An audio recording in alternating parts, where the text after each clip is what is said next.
Welcome to Telangana వెలుగు. నేను మీ రాజు. ముందుగా ఛానల్ని సబ్స్క్రైబ్ చేసుకున్న వాళ్ళు దయచేసి ఛానల్ని సబ్స్క్రైబ్ చేసుకోవాల్సిందిగా కోరుతున్నాను. అలాగే కొండ సురేఖ ఇష్యూ అనేది ఇటు తెలంగాణ నుంచి ఢిల్లీకి వెళ్ళిందని చెప్పేసి కూడా చెప్పుకోవచ్చు. సో గతంలో కొండ సురేఖ చేసినటువంటి వ్యాఖ్యలు ఇప్పుడు ఢిల్లీలో ప్రకంపనలు సృష్టిస్తున్నాయి. ఏకంగా ప్రియాంక గాంధీ అమలతో మాట్లాడుతున్నట్టు కూడా తెలుస్తుంది. అలాగే రాహుల్ గాంధీ కూడా ఇటు కొండ సురేఖను వివరణ కోరినట్టు కూడా తెలుస్తుంది. కొండ సురేఖతో పాటు టీపీసీసీ అధ్యక్షుడిగా ఉన్నటువంటి మహేష్ కుమార్ గౌడ్ కూడా వివరణ ఇవ్వాల్సిందిగా కోరినట్టు కూడా తెలుస్తుంది. మరి ఇప్పుడు కొండ సురేఖకు మంత్రి పదవి ఉంటుందా ఊడుతుందా అనేది మాత్రం ప్రస్తుతం రాజకీయాల్లో హాట్ టాపిక్ మారడం అనేది జరిగింది. సో తను గతంలో నోరు జారిన విషయం అందరికీ తెలిసిందే. నాగార్జున, నాగ చైతన్య, సమంత అలాగే కేటీఆర్ని ఉద్దేశించి నాగార్జున ఫ్యామిలీని ఇక్కడ ఎంటర్ చేయడం అనేది జరిగింది. సో అటు నాగార్జునతో పాటు సినీ ఇండస్ట్రీ కూడా మొత్తానికి కొండ సురేఖ పైన ఫైర్ కావడం అనేది జరిగింది. మరి కొండ సురేఖ వ్యాఖ్యలు ఇప్పుడు రాజకీయాల్లో తీవ్ర వ్యతిరేకంగా అయ్యాయి. ఇటు తెలుగు పరిశ్రమలో ఉన్నటువంటి యాక్టర్లందరూ కూడా రియాక్టివ్ కావడం ఒక ఎత్తు అయితే, ఏకంగా అమలక్ ప్రియాంక గాంధీ ఫోన్ చేయడం కావచ్చు, తర్వాత రాహుల్ గాంధీ కూడా ఇక్కడ టీపీసీసీ అధ్యక్షుడిని వివరణ కోరినట్టు కూడా తెలుస్తుంది. మరి దీనిపైన కూడా కొండ సురేఖ కూడా వివరణ ఇచ్చినట్టు కూడా తెలుస్తుంది. సో ఇప్పుడు మంత్రి పదవి విషయంలో మాత్రం హాట్ టాపిక్గా మారింది. సో ఇది లాస్ట్ అండ్ ఫైనల్ వార్నింగ్గా చూసి చూడనట్టు వదిలేస్తారా, లేకపోతే మంత్రి పదవి విషయంలో ఏమైనా సీరియస్ యాక్షన్ తీసుకుంటారా? ఇప్పటికీ మహేష్ కుమార్ గౌడ్ టీపీసీసీ హోదాలో కూడా సినీ ప్రపంచానికి కావచ్చు, అలాగే తెలుగు సినీ పరిశ్రమకు కావచ్చు, నాగార్జున కుటుంబ సభ్యులకు కూడా తన అధ్యక్షుని పదవిలో నేను క్షమాపణ కోరుతున్నట్టు కూడా చెప్పారు.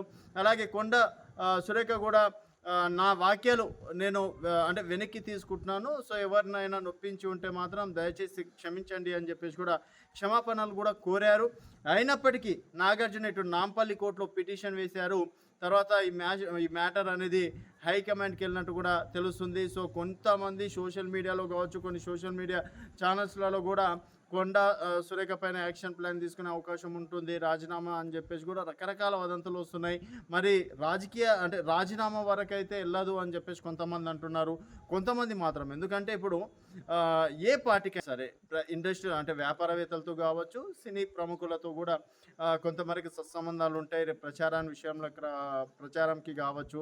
తర్వాత ఇప్పుడు మొన్న సీఎం రిలీఫ్ ఫండ్కి ఇటు చిరంజీవి గారు ₹1,00,00,000 కావచ్చు, మహేష్ బాబు గారు 50 లక్షలు కావచ్చు, రామ్ చరణ్ గారు, పవన్ కళ్యాణ్ గారు, ఇట్లా సినీ పరిశ్రమ నుంచి ఏ ఆపదలు వచ్చినా కూడా మొట్టమొదటిగా సహాయార్థానికి ఏమైనా ఉంటుందంటే అది సినీ పరిశ్రమ అని చెప్పేసి కూడా చెప్పుకోవచ్చు. అట్లాంటి సినీ పరిశ్రమపై ఈ విధంగా వ్యాఖ్యలు చేయడం, సో ఎటువంటి యాక్షన్ ఒకవేళ తీసుకోకపోతే రేపటి నాడు డెఫినెట్గా పార్టీకి ఎఫెక్ట్ పడే అవకాశం ఉంటుందని చెప్పేసి కూడా అనుకుంటున్నారు.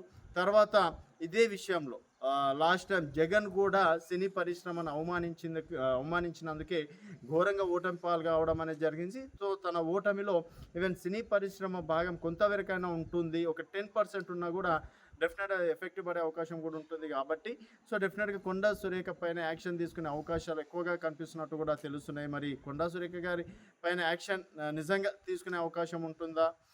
ఆల్రెడీ క్షమాపణలు కోరినప్పటికీ మరి ఏఐసీసీ కావచ్చు, ఏఐసీసీ లైట్ తీసుకునే అవకాశం ఏమైనా ఉంటుందా? ఇప్పటికీ హైడ్రా విషయం కావచ్చు, ఇటు కొండ సురేఖ ఇష్యూలో మాత్రం ప్రస్తుతం తెలంగాణ రాజకీయాలు హాట్గా నడుస్తున్నాయి. అలాగే ఈరోజు కేటీఆర్ కూడా కొండ సురేఖ పైన కావచ్చు, తనను అవమానించిన వారు ఎవరైనా సరే డెఫినెట్గా యాక్షన్ తీసుకుంటా అని చెప్పేసి కూడా చెప్పారు.